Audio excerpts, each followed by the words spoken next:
नमस्कार, मैं वेद प्रकाश सहयोगी राजकुमार के साथ धाकड़ है हरियाणा में आपका हार्दिक स्वागत है, अभिनंदन है। और इस वक्त मौजूद हम भिवानी में। और भिवानी में जैसा कि आपको पता है कि सुप्रीम कोर्ट ने SC/ST आरक्षण को लेकर के एक फैसला दिया है 1 अगस्त को। उसी फैसले की चर्चा के लिए आज हमारे साथ मौजूद हैं अजय दहिया जी।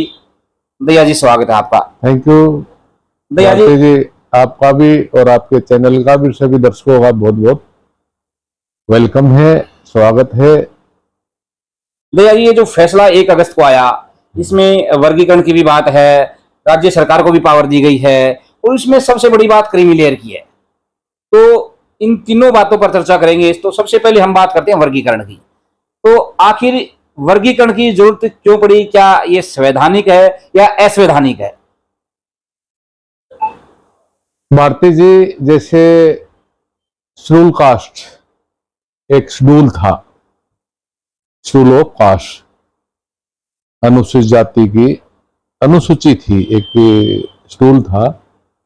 तो बाबा साहब ने जब इसके संविधान में जब एक काफी जो डिप्रेस्ड क्लासेस थी, जो अनटचेबल क्लासेस थी, अछूत क्लासेस थी, उनको सबको इकट्ठा करके एक शेड्यूल कास्ट का फॉर्मेशन दी थी। तो उस टाइम सबके साथ सेम एक सोशल अनजस्टिस था, उसमें कोई भी AB का या कोई मतलब नहीं था। तो उस टाइम सभी प्रताड़ित थे और उनका सोशल स्टेटस एक जैसा था, उनको सबको एक जैसी प्रताड़ना मिलती थी। एजुकेशन पे एजुकेशन ना लेना, प्रॉपर्टी का राइट नहीं था, उनको ओढ़ने पहनने का राइट नहीं था, आम रास्तों पे चलने का राइट नहीं था। उन्हीं क्लासेस को शेड्यूल कास्ट में बाबा साहब ने इंक्लूड किया था। तो बाबा साहब ने तो कोशिश की थी कि कास्ट की बजाय एक वर्ग हो जाए। तो उन सभी कास्टों को एक वर्ग बना दिए थे। शेड्यूल कास्ट एक ब्रांच हो गई थी, बैकवर्ड एक ब्रांच हो गई थी, और माइनॉरिटी एक हो गई थी। उसमें सारे जितने भी धर्म थे जो माइनॉरिटी में आते हैं वो सभी उसमें इंक्लूड हो गए थे। तो एक वर्ग बन गया था। तो वो एक अच्छी पहल थी कि बाबा साहब कास्टिज्म के टोटली, जातिवाद के टोटली खिलाफ थे, और वो देश को गैरत में ले जाने के लिए ये जो सामाजिक बुराइयां थी, ये सबसे ज्यादा इनने काम किया। ना तो आज भारत सोने की चिड़िया था, पता नहीं था या नहीं था। जब ही होगा जब ये जाति पाति और ये नहीं था तो था। और जब से ये जाति पाति और ये गंदी व्यवस्था छिड़ी, जो सामाजिक व्यवस्था ही है, उसके बाद में भारत को हम सोने की चिड़िया नहीं कह सकते। ना ही विकासशील, ना ही विकसित, किसी भी कैटेगरी में नहीं आ सकता। क्योंकि भारत माने यहाँ की जनता है। भारत कोई एरिया, कोई बिल्डिंग या कोई रोड या कोई पहाड़ का नाम नहीं है, यहाँ की जनता है। और यहाँ की जनता जो एक लेमैन से लेकर राष्ट्रपति तक, वो भारत की जनता है। और वो सब खुशहाल है तो भारत भी खुशहाल है। अगर वो दुखी है तो वो देश भी दुखी है। अगर वो उनकी डेवलपमेंट नहीं है तो वो देश की डेवलपमेंट में बाधा है, और देश भी डेवलप नहीं है। तो क्या जरूरत हुई थी अब ये इसमें वर्गीकरण करने की? देखो, वर्गीकरण में एक ऐसा था, ये एक हार्ड फैक्ट है, आपको मानना भी पड़ेगा, सभी को मानना पड़ेगा, कि जब संविधान लागू हुआ उसके बाद में उसमें ये लोग जो दूसरे टाइप के लोग हैं, जो संविधान को ना मानने वाले लोग हैं, जो वर्ण व्यवस्था को मानने वाले लोग हैं, उनकी मंशा में और हमारी मंशा में बहुत फर्क है। बाबा साहब की जो मंशा थी वो ये थी कि सबको बराबर के अधिकार मिले। सबको बराबर के अधिकार के लिए तो जो डिप्रेस्ड क्लासेस थी, एक स्टैंडर्ड तो होता है ना किसी भी चीज का, एक स्टैंडर्ड होता है। जो आदमी 5000 साल से उसके ऊपर इतना उत्पीड़न, हजारों सालों का उत्पीड़न है, उसको कोई भी एक हक और कोई भी एजुकेशन का या पढ़ने लिखने का या एक अच्छा खाने पीने का, अच्छा पहनने का, यानी कि उसको मेंटली डिप्रेस्ड रखा, और उसके पास कोई भी हक हजूर नहीं थे। तो उनको बराबरी का दर्जा कैसे मिलेगा? संविधान में लिखा है कि सबके लिए कानून बराबर है और सबके लिए एक इक्वल अपॉर्चुनिटी है। इक्वल अपॉर्चुनिटी, जो आदमी 3 पीढ़ी से पढ़ा लिखा है, उसके पास पूरे संसाधन है, वो बढ़िया इन्वायरमेंट में रह रहा है, बढ़िया खा रहा है, उसका मुकाबला जो डिप्रेस्ड क्लासेस थी, जो सुदर, जो उनकी भाषा में कहें या हम अपनी भाषा में बैकवर्ड या ओबीसी कहें, उनके पास वो चीजें नहीं थी। तो वो कैसे उनको compete करेंगे? वो उनको compete नहीं कर सकते। तो इसीलिए कुछ रियायतें संविधान में दी गई थी। हाँ, संविधान में जैसे किसकी वर्गीकरण की क्यों जरूरत पड़ी, तो जो संविधान में एक सुविधा है, एक थोड़ा सा अपलिफ्ट के लिए एक ये वो था कि भाई रिजर्वेशन, जिसको हम रिजर्वेशन कहते हैं, वो रिजर्वेशन नहीं है, वो एक जिसको हम अपना रिप्रेजेंटेशन बोलते हैं, वो रिप्रेजेंटेशन थी कि सभी का रिप्रेजेंटेशन अगर देश की सभी जगह, नौकरियों में भी, उसकी दूसरी कोई जितनी भी संसाधन है उनमें भी अगर सबकी हिस्सेदारी होगी तो सबका भारत होगा, और सब अपना भारत समझेंगे तो वो भारत का एक चरित्र और उसका जो सब कुछ है वो बदल जाएगा और एक विकसित और एक बहुत विशाल भारत हो जाएगा। तो उसमें एक वो दिया था कि भाई जो लोग डिप्रेस्ड हैं, जिनको पढ़ने लिखने का अधिकार नहीं था, उनको कुछ मेरिट में कंसेशन दिया था कि रिप्रेजेंटेशन तो इनका भी होना चाहिए, इनका भी हक है, इनको भी कानून में बराबरी का हक है, तो इनको भी न्याय, एक जो हर चीज में समानता का अधिकार है वो लागू होता है। वैसे तो नहीं होगा जब हम पढ़े लिखे नहीं थे, जब हमारे पढ़ने लिखने की अपॉर्चुनिटी थी और लोगों के पास थी, तो उसमें एक थोड़ा सा ये दिया था कि भाई इन लोगों को इतने % रिप्रेजेंटेशन दे दिया जाए, तो वो उसमें मेरिट को थोड़ा सा डाउन कर दिया था। तो वो बात सदा के लिए नहीं है, आज भी नहीं है, आज हमारी मेरिट भी है और सब कुछ है। लेकिन वही बात है कि एकलव्य और द्रोणाचार्य वाली बात है कि उस टाइम एकलव्य कमजोर नहीं था या वो नालायक नहीं था, द्रोणाचार्य के मन में खोट था।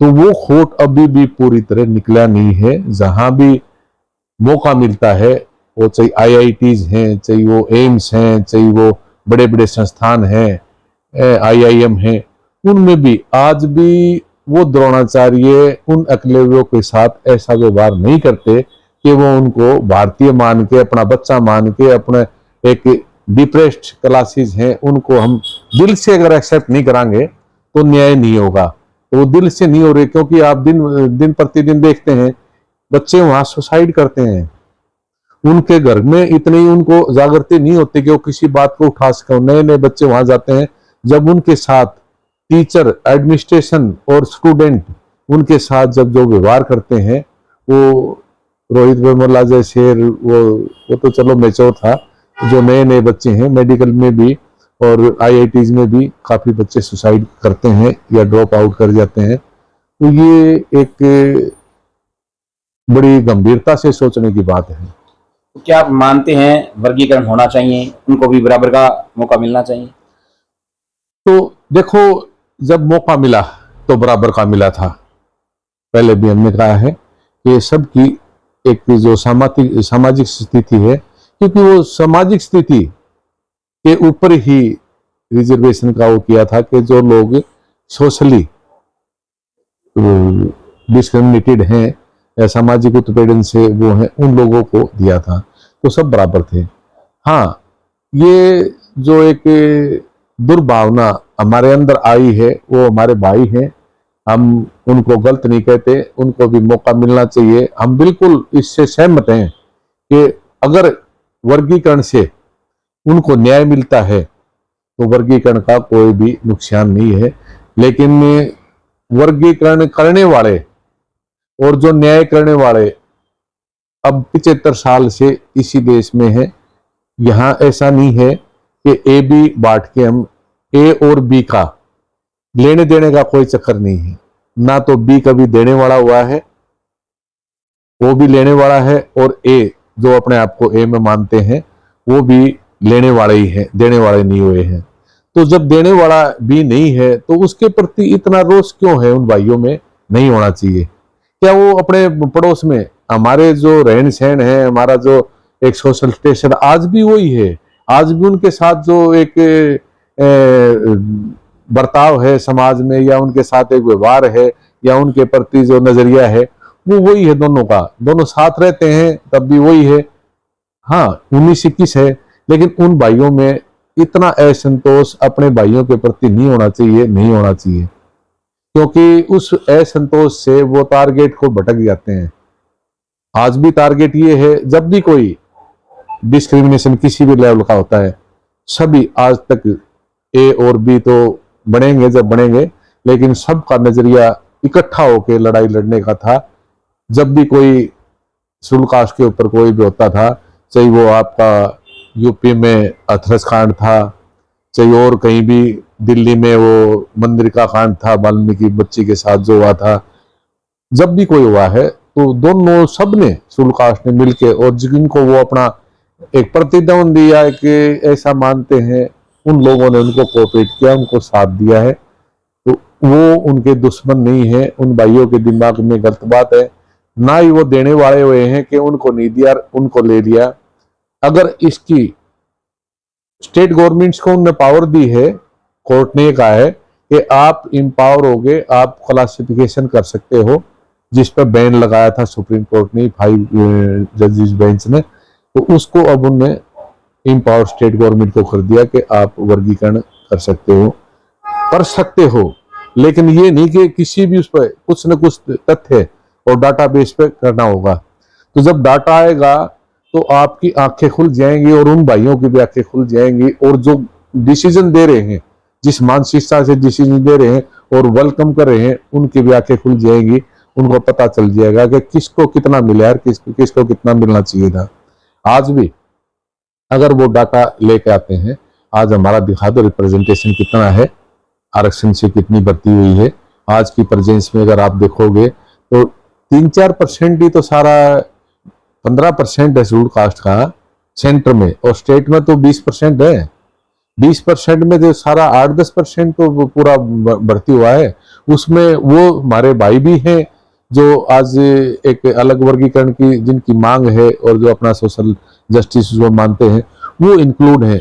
इवन उसमें 4th क्लास और स्वीपर को इंक्लूड कर दें तो 12-13% कहीं मिलके होता है, जो टोटली वो उसी डिप्रेस क्लास से आते हैं, तो वो सारा मिला के हुआ है। तो अगर आज क्लास 1 और 2 में 3-4% से ऊपर नहीं है कहीं भी रिप्रेजेंटेशन, तो जब 3-4% नहीं है तो 10 भी अगर हमने वर्गीकरण का जब तो फायदा है कि हमने 15% ले लिया हो, 18% ले लिया हो और 20% पूरा कर दिया हो, तो उसमें होता भी इन लोगों को कम रिप्रेजेंटेशन मिला है।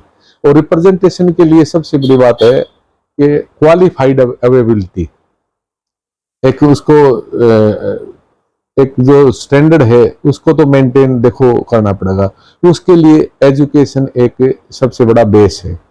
तो जब तक जो सरकारें डिसीजन दिवाती हैं, वेलकम करती हैं, उनका अगर इस तरफ रुझान नहीं जाएगा कि वो एजुकेशन में जो सभी साथी जो भी हैं, वो जो ए और बी की जो मांग करने वाले जो लड़ने वाले हैं, वो अगर उन सरकारों पे ये प्रेशर डालें कि भाई सबसे पहले तो हमें सुटेबिलिटी देनी पड़ेगी।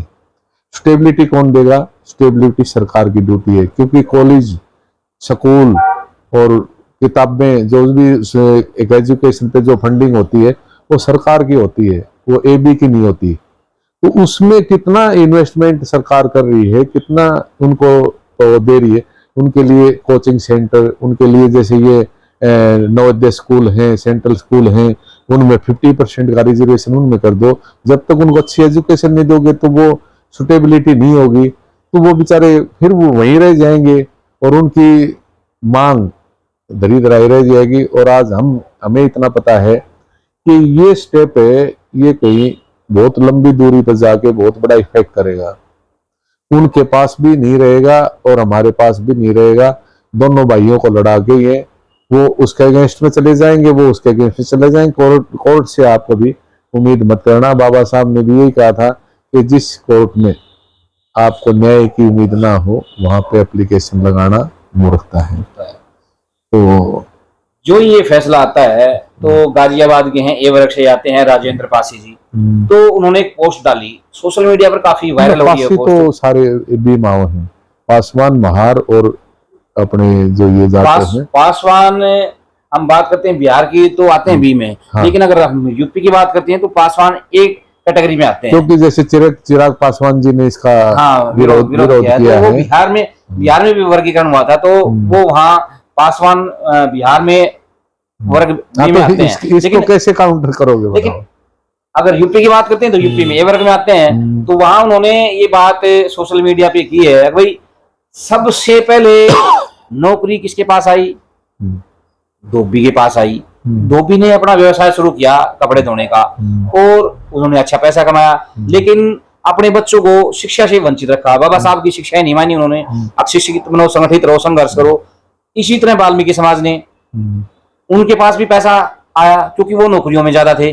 नौकरियों में कैसे ज्यादा थे? उन्होंने सिर्फ एक काम पकड़ा, सफाई का। सफाई का एक ऐसा काम था, उनके अलावा किसी दूसरे ने हाथ नहीं लगाया, तो उनके पास हर महीने तनख्वाह आती थी, चाहे कम आती हो। तो उनका कहना ये है, भाई जब ये लोग पहले से नौकरी में हैं या अपने काम धंधे में, अपना बिजनेस में है, लेकिन इन्होंने बाबा साहब को अडॉप्ट नहीं किया, बाबा साहब की शिक्षाएं अडॉप्ट नहीं की, इस कारण ये लोग पिछड़ गए। एक चमार जो बिरादरी है, उन्होंने बाबा साहब की शिक्षाओं को माना और उस पर चले। सबसे पहले खुद शिक्षित हुए, अपने बच्चों को शिक्षित किया और आगे बढ़े। तो उनका ये कहना है, भाई अगर आप लोग भी बाबा साहब को मानते और उनकी शिक्षाओं को मानते, तो आप भी आज हर जगह आगे होते, जबकि पैसा तो आप लोगों के पास इनसे ज्यादा था। क्या कहना चाहेंगे आप? भारती जी, उसमें एक सबसे बड़ी बात जो आपने कही ना, उसके साथ साथ उससे आगे बढ़ाते हुए मैं बोलूंगा कि जैसे वाल्मीकि कम्युनिटी थी, उसमें जो एक नौकरी थी या जो एम्प्लॉयमेंट था, वो स्वीपर का था। और स्वीपर का ये विडंबना है कि स्वीपर में कोई भी क्वालिफिकेशन नहीं रखी जाती। इवन 4th क्लास की भी क्वालिफिकेशन आ गई, लेकिन स्वीपर में क्वालिफिकेशन की जरूरत नहीं होती। तो उसमें नो डाउट कि उनको ये इंटरेस्ट हुआ, पढ़ने लिखने से क्या फायदा है, स्वीपर के लिए कोई एजुकेशन की जरूरत नहीं। अगर स्वीपर के लिए हम मैट्रिक पास की करते तो मैट्रिक पास क्वालिफिकेशन के लिए जरूर बच्चे पढ़ते। लेकिन जो बिल्कुल अनटच रहे और जो नहीं उस एजुकेशन की तरफ रहा, उसमें यही था कि चलो सर्विस तो मिल गई, वो उसको भी सर्विस मानते थे। उनने उसको एक बुरा व्यवसाय ना मान के आज भी अडॉप्ट कर रखा है, और जबकि वो दुश्मन का दिया हुआ व्यवसाय है, उनकी अपनी चॉइस का नहीं है। लेकिन आज वो पता नहीं इतने उसमें रम गए और इतना ज्यादा वो हो गए कि वो आज भी उसको अपनी चॉइस मानते हैं ना। तो जो जिसको हम बी बोलते हैं, चमार जाटो जो भी हैं, तो उनके भी कैसा धंधा था आपको सबको पता है। उनके मोहल्ले से पता चलता था, कम से कम इनके मोहल्ले से तो पता नहीं चलता था, उनके मोहल्ले से पता चलता था कि बड़ी दूर तक बदबू जाती थी जब वो काम करते थे। कच्चे उसको लेदर को वो पकाते थे, उसमें उसका करते थे, कारोबार करते थे, तो उसमें काफी एक बहुत बुरा माहौल था। तो उन्होंने सबसे पहले अपना जो घृणित काम था, जो दुश्मन का दिया हुआ थोपया हुआ काम था, उसको छोड़ के, और देखो ये तो हमारे महापुरुषों ने कहा है, फुले जी से लेके बाबा साहब से लेके सब ने कहा कि एजुकेशन तो देखो है एक सबसे बड़ी चीज है। एजुकेशन होगी तो आत्म सम्मान बढ़ेगा, और आपको ये आभास होगा कि मैं छोटा काम कर रहा हूँ, बड़ा काम कर रहा हूँ।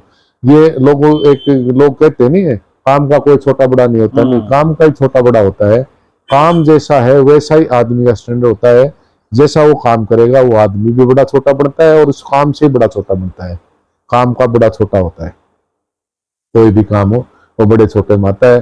तो एजुकेशन आदमी को इतना एक रिस्पेक्ट, सेल्फ रिस्पेक्ट की तरफ और एक सेल्फ कॉन्फिडेंस की तरफ बढ़ाता है कि वो अच्छे काम और बुरे काम में डिफरेंशिएट करके अच्छे काम की तरफ बढ़ता है।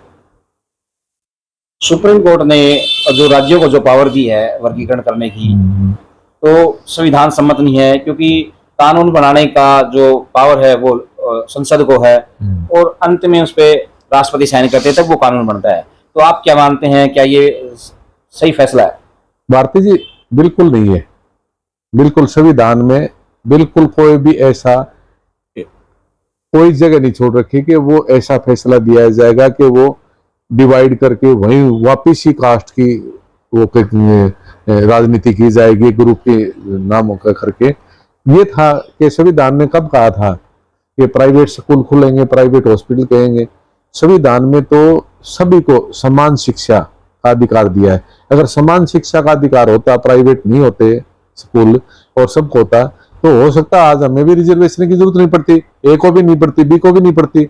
लेकिन जो एक स्टैंडर्ड है, स्टैंडर्ड ऑफ एजुकेशन है, उस स्टैंडर्ड के हिसाब से आपकी कैलकुलेशन होती है, जो सरकारी स्कूल में आपको नहीं सिखाई जाती। नहीं, सरकारी स्कूल में टैलेंट है, नो डाउट, लेकिन जो आपका कहीं भी आगे एडमिशन के लिए हायर क्लासेज में या बढ़िया कोर्सेज में या फिर सर्विस के लिए जो इंट्रेंस टेस्ट होते हैं या जो एलिजिबिलिटी टेस्ट होते हैं, वो सारा का सारा बेस है वो प्राइवेट स्कूलों के बेस पे बढ़ाया जाता है, और वो सरकारी स्कूलों के बच्चे उसमें compete नहीं कर पाते। उनके लेवल, उनके स्टैंडर्ड का, या उनके स्टैंडर्ड तो उनका है, उनके टाइप का नहीं बनाया जाता। जो प्राइवेट स्कूल वाले जो पढ़ाते लिखाते हैं उसी पैटर्न पे वो बनाते हैं, तो उसमें जो गवर्नमेंट स्कूल के जो बच्चे हैं वो वास्तव में पिछड़ जाते हैं, और जो सरकारी प्राइवेट स्कूल जो अच्छे से अच्छे स्टैंडर्ड के स्कूल हैं वो उसमें एलिजिबल हो जाते हैं। सुप्रीम कोर्ट ने अपने फैसले में 1 तारीख को जो फैसला दिया है उसमें स्पष्ट लिखा है, अब भाई एक बार अगर किसी ने फर्स्ट जनरेशन ने बेनिफिट उठा लिया तो उसकी जो सेकंड जनरेशन है उसको उसका बेनिफिट नहीं मिलेगा। क्या कहना चाहेंगे? ये सबसे एक, ये मानो कि इस समाज के लिए, इस ऐसी वर्ग के लिए और उनके साथ साथ देश के लिए भी सबसे गंदा और सबसे घृणित फैसला है कि जिसने फायदा उठा लिया, यानी कि उस आदमी ने मेहनत करी है, उस आदमी ने कोशिश की है, उस आदमी ने स्टैंडर्ड पूरे किए हैं, और वो आदमी एलिजिबल हुआ है और उसने सर्विस पाई है, अपनी मेहनत से पाई है। उसने कोई चीटा जब्ती नहीं करी है, उसने कोई चोरी नहीं की है। हक किसका मारा जाता है? जो गलत काम करता है, जो एक बैकडोर से लिटरल एंट्री से कोई आता है, उसने हकमारी की है, उसको नहीं मिलना चाहिए, उसको उसकी खुद की भी सर्विस डिसमिस कर देनी चाहिए।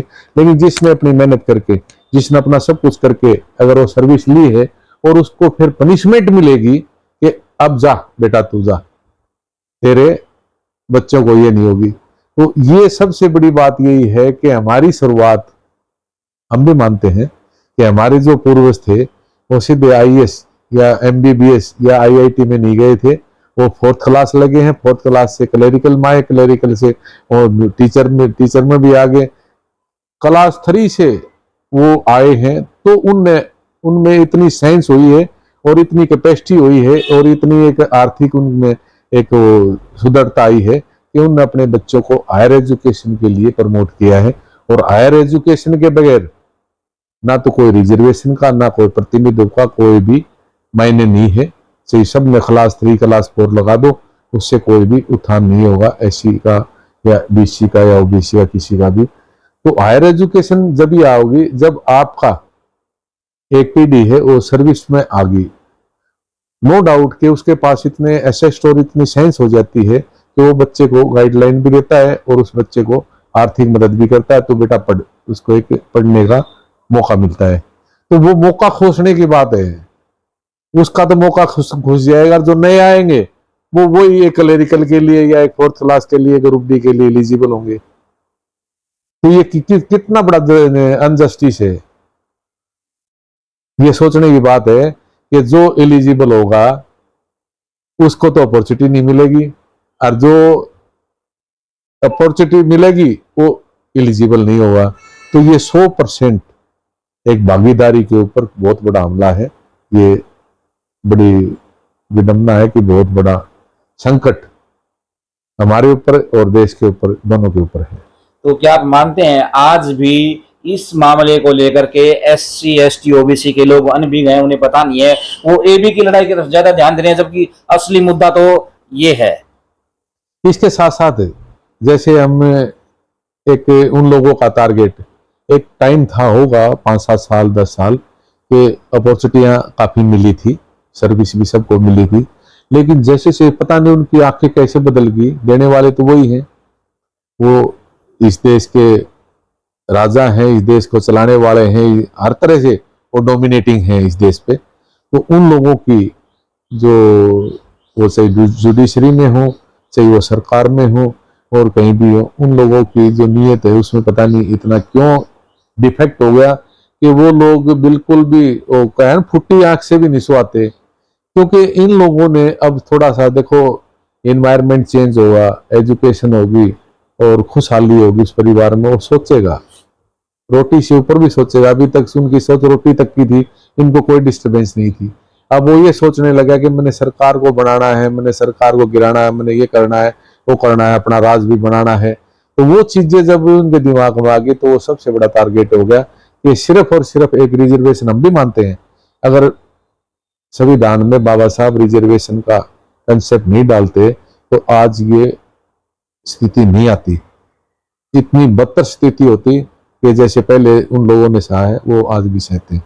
तो उस रिजर्वेशन का ही बेनिफिट था, और सबसे पहले रिजर्वेशन के ऊपर ही वो अटैक करते हैं और बिल्कुल भी नहीं देखते कि तुम्हारे साथ क्या हो रहा है। और एक भारती जी जो सबसे बड़ी बात है कि कौन हमारा डिसीजन कर रहा है। संविधान में हमारा शेड्यूल कास्ट के नाम से प्रतिनिधित्व सुनिश्चित कर दिया, 20% है, 15% है, 7.5% है, बैकवर्ड का कर दिया 27% है, जो कि संविधान के अनुरूप नहीं है, और संख्या के भागीदारी के हिसाब से कम है, वो भी ज्यादा होना चाहिए। लेकिन कौन हमारा, हम भाई हैं आपस में, तो डिसाइड कौन करेगा हमारा क्या हो रहा है, कितना किसने ले लिया, कितना किसने ले लिया। आज इससे ये भी पता चलेगा, क्योंकि आपदा में अवसर मिलते हैं, ऐसी बात नहीं है कि आज एक जो जातीय जनगणना है, जातीय जनगणना है, वो एक सबसे बड़ा मुद्दा इस देश में बनेगा। और जातीय जनगणना से ये पता चलेगा कि जो लोग एबी को एग्जिस्टेंस में ले रहे हैं या जो अनजस्टिस कर रहे हैं, उनका भी एक डिमांड आएगी, और हमें भी करना चाहिए। जैसे वो हमारे पाड़े में लोग की गेंद फेंक देते हैं और हम भी उससे फुटबॉल मान के खेलना शुरू करते हैं, हम लात मारते तो हमारा पैर टूट जाता है, वो लात मारते तो उनका पैर टूट जाता है, क्योंकि हम दोनों आपस में और भी के उसमें वो फुटबॉल लोका डाल के और हमारा खिला दिया, नुकसान दोनों को हो रहा है। लेकिन हम आपस में लड़ना शुरू करते तो हम ये क्वेश्चन नहीं उठाते कि जर्नल 50% है, उसका भी संख्या के आधार पे, क्योंकि कास्टें उसमें भी है। ये एक बड़ी वो आएगी कि जैसे हरियाणा में जो जाट भाई थे, उन आरक्षण की मांग की थी, उनको नहीं दिया, वो जनरल में आज। गुजरात में पटेल जनरल में आज, मराठा महाराष्ट्र में जनरल में है। मांगी है, अपना हक मांगा है कि हमें भी रिजर्वेशन दी जाए, लेकिन वो लोग नहीं दे रहे। उसका इफेक्ट अब आएगा, अब हमारी मांग भी रहेगी। हम भी अभी तक तो डिफेंसिव थे, अब ऑफेंसिव करेंगे कि भाई सबके लिए कर दो ये काम, सबके लिए कर दो, क्योंकि हमारा तो पूरा नहीं हुआ है। उनका तो 70 का 70% है, अगर 50% था तो 70% अब भी जनरल के पास है। जितनी वैकेंसीज है जनरल के पास है। क्यों? एससी का भी पूरा नहीं हुआ, एसटी का भी पूरा नहीं हुआ। बहुत बड़ी बात आ गई है सामने भाई, जब एससी का ये वर्गीकरण कर रहे हैं तो जनरल में वर्गीकरण क्यों नहीं? जनरल में भी कुछ जातियां बहुत ज्यादा फायदा उठा रही हैं। उससे जो जाति जनगणना होगी उसमें ये भी आता है कि कितने लोग सर्विस में हैं, कितने वो क्लास 1 में, कितने क्लास 2 में, और जो जिसको हम सुप्रीम कोर्ट कहते हैं, एक संवैधानिक संस्था है, सबसे बड़ी संस्था है, हम सब उसका मान सम्मान करते हैं। लेकिन अगर उनकी तरफ से ऐसे डिसीजन आते हैं तो दुख होता है, और बहुत भारी दुख होता है, और हम कुछ भी नहीं कह सकते कि पहले वो अपना जस्टिस तो शो कर दें। क्या वो सभी के सभी मेरिट के हैं? क्या वो लिटरल एंट्री नहीं है? क्या वो एक खानदान से रिलेटेड नहीं है? वो उनमें कौन सा रिप्रेजेंटेशन दे दिया? कितने उसमें एससी हैं, कितने बीसी हैं, कितने एसटी हैं, एक ये फिगर भी दे दो। कितने उनमें ठाकुर हैं, कितने उनमें जाट हैं, कितने मराठा हैं, कितने, ये फिगर भी दे दो। जब आप अपनी संस्था में कोई जस्टिस लागू नहीं कर सकते तो दूसरी संस्थाओं में जस्टिस का आप देते हो एक फंडा, वो भी अनजस्टिस के तौर पर, संवैधानिक तौर पे ये कहते हुए हमें भी बड़ी शर्म आती है और बहुत खेद होता है। न्यायपालिका में भी आयोग होना चाहिए ताकि उनकी नियुक्ति, रिप्रेजेंटेशन तो वहां भी होना चाहिए। ए को भी देना चाहिए, बी को भी देना चाहिए। हम मांगते हैं अगर 10 तो ए के होने चाहिए, 10 बी के होने चाहिए। दे दो ना, हमें वाइस चांसलर में दे दो ना, हमने आईआईटीज के प्रोफेसर में दे दो ने, आईएम्स के उसमें दे दो ने, इवन में जैसे जनरल में जो एक डेडिकेटेड है भाई, राजपूत जो कम्युनिटी है वो काफी डोमिनेट करती है और उनके अपने भी वो हैं, तो उनका भी डाटा अगर आप देखोगे, उनसे कोई पूछे, और ये पूछा भी गया था कि उनके कितने सुप्रीम कोर्ट और हाई कोर्ट में जस्टिस है, नहीं है, कितने वाइस चांसलर है, नहीं है, कितने एम्स में प्रोफेसर है, नहीं है, कितने उनके आईआईएम में प्रोफेसर है, नहीं है। तो उनके पास ही जब अपॉर्चुनिटी नहीं है तो किसके पास है? वो जिसको हम जाट, मराठा, गुजर और पटेल कहते हैं, उनका तो 1% भी नहीं है। तो जब उनकी जो संख्या है वो तो उनसे बहुत ज्यादा है, वो तो 50% में आ जाते हैं। 3-4 कास्टें जो जनरल में ले रखी हैं, तो वो अगर आप 50% मांगेंगे तो फिर जस्टिस शुरू हो जाएगा।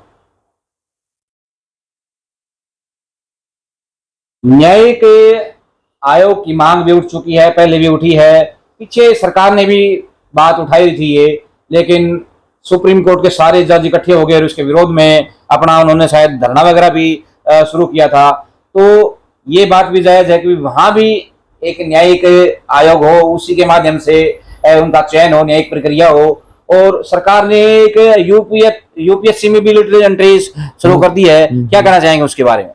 सर, ये न्यायालय भी यही है और सब कुछ यही है। जो लिटरल एंट्री है उसकी क्या जरूरत पड़ी? अगर आपको ज्वाइंट सेक्रेटरीज की जरूरत थी तो जो आईएएस के टॉपर थे उनको ले लेते, कोई तो क्वालिफिकेशन थी उनकी। और उसमें लिटरल एंट्री में ना कोई क्वालिफिकेशन, एक नॉमिनेशन या तो कोई कंपटीशन हो, या फिर उसमें भी अगर वो देते हैं तो उसमें रिजर्वेशन या उसमें प्रतिनिधित्व का क्यों नहीं है, उसको क्यों करे? तो ये मंशा है इन लोगों की कि ये क्या चाहते हैं, ये बिल्कुल इग्नोर करना चाहते हैं। और आज जो लोग सामर्थ्य हुए हैं, जिनने बोलना सीखा है, जिनने अपने हक के बारे में सोचना शुरू किया है, अपने वोट का अधिकार का इस्तेमाल किया है, अपनी पार्टी बनाने का एक उनके पास जो राइट था वो किया है, और अपने लिए वोट करने का जो उन्हें शुरुआत की है, वो उन लोगों को बिल्कुल भी नहीं भा रही और वो लोग इससे बहुत ज्यादा पीड़ित और चिंतित हैं। इसीलिए वो ऐसे ऐसे स्टेप उठा रहे हैं और ऐसे ऐसे कदम उठा रहे हैं। जैसे जुडिशरी के लिए था, जब यूपीएससी है, जब कैबिनेट सचिव तक और सारे सचिव जिनको पूरा देश जो चलाते हो आईएएस यानी यूपीएससी से सिलेक्ट होते हैं, आईजीएस क्यों नहीं बनता? इंडियन जुडिशियल सर्विस भी इसी तरह बनाओ, उसमें रिप्रेजेंटेशन भी होगा, उसमें क्वालिफिकेशन भी होगी। ये नहीं होगी कि इसका बाप जस्टिस था तो ये भी जस्टिस होगा, इसका सुप्रीम कोर्ट का चीफ जस्टिस था तो इसका नाती कोई जस्टिस होगा, ऐसा नहीं होगा। लोकसभा चुनाव में कांग्रेस के नेता राहुल गांधी, समाजवादी पार्टी के नेता अखिलेश यादव संविधान की किताब लेकर के हर जगह जाते थे, घूमते थे, कहते थे संविधान खतरे में है, संविधान खतरे में है, बीजेपी आएगी तो संविधान खत्म हो जाएगा। लेकिन जब संविधान के विपरीत फैसले की बात आई, ये SC ST आरक्षण की बात आई, तो समाजवादी पार्टी का भी वहां वकील खड़ा था, कांग्रेस का भी वकील था, बीजेपी के वकील थे, सबने उसकी वकालत की। हाँ, वर्गीकरण होना चाहिए, हाँ राज्यों को पावर दे दी जानी चाहिए, हाँ क्रीमी लेयर लागू होना चाहिए। चलो, उससे भी ज्यादा कि आज जो उनका करेक्टर है जो हाईलाइट हुआ है, उनने अपोज नहीं किया है, उनने कोई कमेंट्स नहीं किया है। ना तो राहुल गांधी जी ने कमेंट्स किया है, ना अखिलेश जी ने कमेंट्स किया है। इवन जो कांग्रेस की सरकारें हैं कर्नाटक और तेलंगाना में, उनने उसको वेलकम किया है और एश्योर किया है कि हम लागू करेंगे। तो ये क्या क्या दोहरा चरित्र क्या दिखाता है, कितना वो हमदर्द हैं। क्योंकि अगर कांग्रेस और जितनी पार्टियां अब तक, वो पार्टियां काफी लंबे टाइम से अपने प्रदेश में भी और सेंटर में भी उनकी भागीदारी रही है, वो राज में है, उनने आज तक अपने राज में तो कुछ भी नहीं किया। अब उस चीज को बुनाने के लिए वो किया। और अब भी जो इलेक्शन आया है, हरियाणा में इलेक्शन आया है, भारती जी, में बड़ी बात नहीं, मेरा एक अपना वर्जन है कि जो कांग्रेस को एक इतनी बड़ी जीत और वो वोट परसेंटेज मिली थी, वो अब घाटे में जाएगी। अब वो घाटे में जाएगी क्योंकि जो उसका कोर वोट है, चाहे वो जाट है और चाहे वो चमार है, वो कोर वोट है।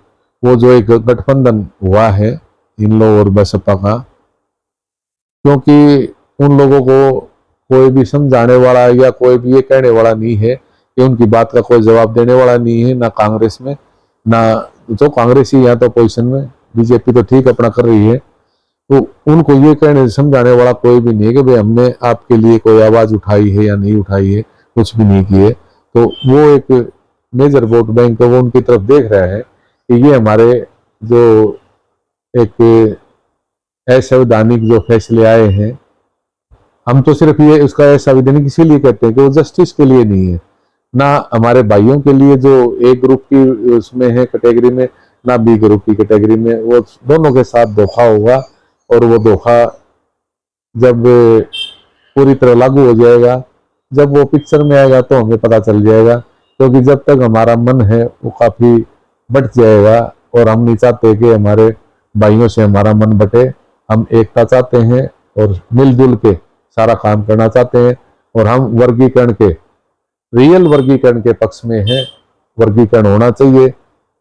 वर्गीकरण का भी जरूरत नहीं होती, वर्गीकरण के भी जब जर्नल के लिए EWS 10% कर दिया, तो वो 10% 5% हमारे इसमें भी कर दो, क्योंकि वो भाई भी समझते हैं, उनको भी पता है, वो इस समाज का ही पार्ट है कि अगर चमार कास्ट को हम A में B में निकाल देते हैं तो उनको पता नहीं उनके साथ में जो काम करते हैं, जो कि खेती बाड़ी का काम करते हैं, जो कसिया काम करते हैं, मजदूरी करते हैं, उनकी दशा उनसे बढ़िया नहीं है।